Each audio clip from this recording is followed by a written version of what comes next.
માની લો કે જે વિદ્યાર્થીઓના માર્ક્સ 40 કે એનાથી ઓછા છે, હવે કદાચ આ વિદ્યાર્થી એવું પૂછે કે મારે કેટલા કલાક વાંચવું જોઈએ, તો મારું એવું માનવું છે કે આવા વિદ્યાર્થીએ ઓછામાં ઓછા આજથી 10 થી 12 કલાકની મહેનત કરવી પડે જો પાસ થવું હોય તો. બાકી ના પાસ તો બાય ડિફોલ્ટ છો જ, તે બિલકુલ મહેનત કરવાની હવે આગળ જરૂર નથી. પાસ થવું હોય તો 10 થી 12 કલાકની મહેનત તમારે આજથી ઉપાડી લેવી પડે.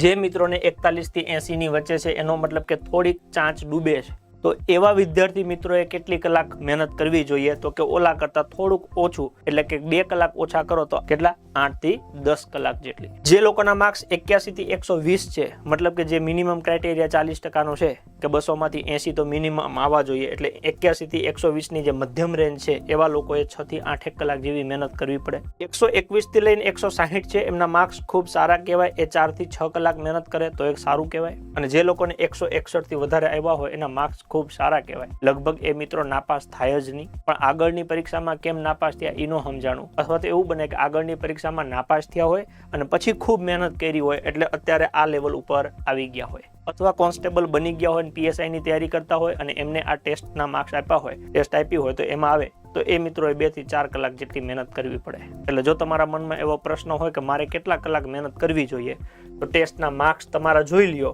ઓકે, એના બેઝ ઉપર નક્કી કરી લ્યો